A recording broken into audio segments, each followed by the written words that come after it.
मुख्यमंत्री के सगे भाई का क्रशर जो है, जो ब्यास नदी पे बैठा था, एक गाड़ी जो 10,000 की थी वो 20,000 की मिली लोगों को, जो 15 की थी वो 30,000 की मिली। ये लोग केवल और केवल जनता के पैसे का, जिसे कहते हैं कि खून चूसना चाहते हैं। ये कोई राजनीति करने के लिए नहीं आए, यहाँ पे कोई सेवा करने के लिए नहीं आए। आज 1.5 वर्षों में पूरे हमीरपुर में सर्विस सबॉर्डिनेट बोर्ड आपका बंद है, जहां पे नौकरियां लगती हैं। ये नारा देके आए थे 1 लाख नौकरी देंगे, 300 यूनिट बिजली का बिल जो है वो माफ करेंगे। 1 लाख नौकरी तो दूर की बात है, एक भी नौकरी इस प्रदेश सरकार ने पिछले 1.5 साल में आपके बच्चों को, आपके भाइयों को नहीं दी। अगर मिली है तो केवल 1 नौकरी मिली, वो भी उप मुख्यमंत्री जी की बेटी को मिली है। और जो नारा ये देके आए थे सत्ता में कि हम सत्ता में सत्ता सुख के लिए नहीं, व्यवस्था परिवर्तन के लिए आए हैं, और ये बोलते हैं मन से कि मैं तो 35-40 वर्षों का संघर्ष करके यहां तक पहुंचा हूं। अरे भाई, सारे संघर्ष करके पहुंचे हैं। राजनीति में जो आता है संघर्ष करके ही आता है। हम लोगों ने भी संघर्ष किया, हम भी आम परिवारों से उठे हैं। हमारे दादा हवलदार थे, उसके बाद उन्होंने पोस्टमैन का, डाकिए का भी काम किया, घर घर जाते थे। पिताजी ने 38 वर्ष यहीं पे हमीरपुर में नौकरी की, पीडब्ल्यूडी विभाग में। हमने यहाँ पे मेहनत की, आए, अपना कारोबार स्थापित किया, उसके बाद अपनी स्वेच्छा से आप लोगों की सेवा के लिए आए थे। अगर 15 महीने में मेरे को 35 लाख तनख्वाह मिली है, मैंने जब चुनाव लड़ा था उससे पहले घोषणा की थी कि 1 रुपया तनख्वाह नहीं लूंगा, और आज भी बोलता हूँ जब तक राजनीति में हूँ 1 भी रुपया नहीं लूंगा। 1-1 रुपया जनता की सेवा में लगाया है, कोई भी मेरी बैंक बैलेंस शीट नहीं। 1-1 पैसा चेक से दिया गया, बैंक ट्रांसफर से दिया गया। इन लोगों ने हमेशा झूठ की राजनीति की। महिलाओं को बोला जा रहा है 1500 रुपए दे देंगे, 1500 रुपए दे देंगे। पहले बोला हर घर से अगर 4 हैं तो 6,000 मिलेगा। बोले था कि नहीं बोले थे? आज क्या स्थिति है? कामगार बोर्ड की कापियां सारी बंद है। जो आपकी बनती थी 31,000 मिलता था, 52,000 बेटी की शादी पे मिलता था। 1.5 वर्ष से कुछ नहीं मिल रहा है, बंद। इनके कार्ड आपका 5 लाख तक का इलाज पिछली सरकार ने चलाया था फ्री, कि किसी भी हॉस्पिटल में जाओ, जिसके घर में बीमार है उससे पूछे कितना उसका लाभ मिलता था। आज सरकार ने 330 करोड़ रुपए की देनदारियां हैं, वो पिछले 1.5 वर्षों से कार्ड बंद पड़े। जो संस्थान हमीरपुर में खोले गए, अरे हमीरपुर के मुख्यमंत्री हैं तो कम से कम हमीरपुर के तो लोगों के साथ संवेदनाएं रखो। और आपको यह भी पूछना चाहिए, ठीक है हो सकता है शीश शर्मा में कमी हो, हमने गलत किया हो, लेकिन क्या जो 8 लोग चले गए अपने ही जिले का, जो छोटा सा जिला हमारा है, जिसके 3 विधायक आप लोगों से नहीं संभाले गए, ऐसी क्या कमी उनमें रहेगी होगी? उनको भी तो आत्ममंथन करना चाहिए, उनको भी अपने अंदर झांकना चाहिए कि क्या ऐसी कमियां रही जो उनके जो विधायक हैं, उनके क्षेत्र के विधायक हैं, वो छोड़ के चले गए।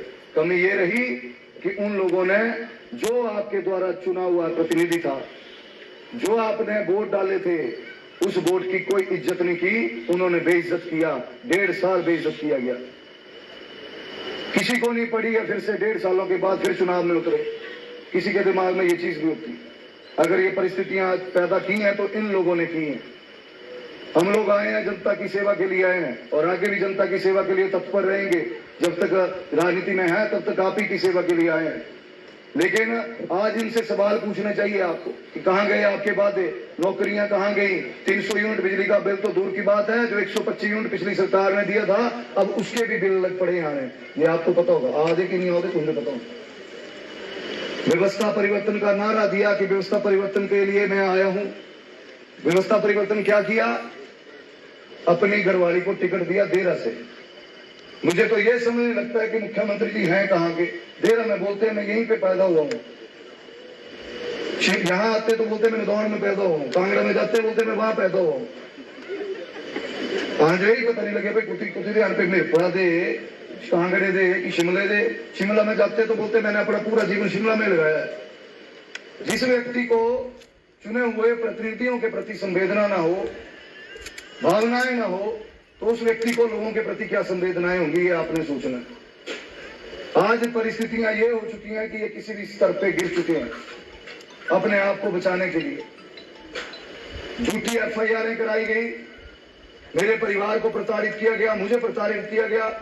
अभी चुनाव प्रचार चला है और चुनाव प्रचार के समय थाने में शिमला बुलाया गया, बालूगंज में, कि आप आइए, वहां पे आपसे पूछताछ करनी है। ये पूछताछ 10 तारीख के बाद भी कर सकते थे, मैं कोई भागने वाला थोड़ी ना हूं कि यहाँ से मैंने कोई इंग्लैंड चले जाना है, इसके बाद यहीं पे रहना है, यहीं पे कर्म भूमि है, जन्म भूमि है, यहीं पे मरना है, यहीं प्राण त्यागने। 10 तारीख के बाद बोलते आने को जाते पूरा दिन क्या 2 दिन 3 दिन पूछताछ करते, लेकिन सुबह से दोपहर को बिठाया गया। उसके बाद बोला गया आप जाइए और आपकी पूछताछ होगी है। जब मैं आधे रास्ते वापस आ गया, फिर इनके अफसरों का फोन आया कि जी आपको फिर से आना पड़ेगा। फिर बुलाया गया, फिर वहां पे बिठाया गया, शाम तक बिठाया गया। फिर शाम को इन्होंने बोला कि जी आपसे पूछताछ होगी। पूछताछ क्या की जी? कमरे में बिठा के रखते जी आपको आदेश है साहब के कि आपको बिठा के रखना है, ये पूछताछ होगी, ताकि लोगों के बीच में संपर्क में ना जा पाए। एक एक दिन में 20-20 सभाएं करते हैं, नुक्कड़ सभाएं, ताकि एक एक दिन इनका बर्बाद किया जाए। जब घर आया अगले दिन सुबह जब ऐसे कार्यक्रम में गया तो घर पीछे से इन्होंने जेसीबी भेजी और मेरे घर के बाहर स्पीड ब्रेकर लगे हुए थे, उनको उखाड़ दिया गया। जब मैंने एक्शन हमीरपुर को पीडब्ल्यूडी को फोन किया, मैं कहा ये क्या जरूरत पड़ गई थी आपको करने की? बोलते थी ऊपर से आदेश है। ऐसी तुच्छ और नीच राजनीति पे ये लोग आ गए। और किस लिए लगाए थे? ताकि हमारे बुजुर्ग, हमारी माताएं, बहनें, बच्चे मिलने के लिए आते हैं। डबल लेन के रोड के साथ मेरा घर है, किसी का कोई एक्सीडेंट नुकसान ना हो जाए। मेरा छोटा भाई है, उसकी घरवाली नौकरी करती है, उसको यहाँ से उठा के इन्होंने सोलन के कहीं दुर्गम क्षेत्र में भेज दिया। अभी 7 महीने की उसकी बच्ची है। अरे भाई कौन सी मानसिकता के लोग ये लोग बैठे हुए हैं राजनीति में? पूछना चाहिए इनसे। ये जो आज कांग्रेस पार्टी परिवारवाद से ग्रसित हो चुकी है। अगर आम परिवार का कोई व्यक्ति आता है तो उनको मिर्चें में पड़ती है कि कैसे आ गया। मैं सिर्फ आपसे निवेदन करने आया हूं कि पहले भी आपकी सेवा में पिछले 4-4.5 वर्षों से लगा हूं। जो काम मुझे बताया गया मैंने दिन रात मेहनत की है और आगे भी मेहनत करने के लिए आया हूं। और आगे भी आप ही के आशीर्वाद से मुझे पूर्ण विश्वास है कि आपका आशीर्वाद जो है 10 तारीख को आपके बेटे, आपके भाई को मिलेगा और फिर से दूसरी बार आप अपने भाई बेटे को विधायक बना के विधानसभा भेजेंगे कि नहीं भेजेंगे? दोनों हाथों से आशीर्वाद दो। आशीर्वाद दूर है। बहुत बहुत आप सबका धन्यवाद। मैं सिर्फ इतनी विनती कर रहा हूं, आदरणीय अनुराग जी भी आगे हैं, कि आपने 10 तारीख को पहला निशान है मेरा, कमल का फूल निशान है, ईवीएम का बटन दबाना है। पहले भी आपने पहले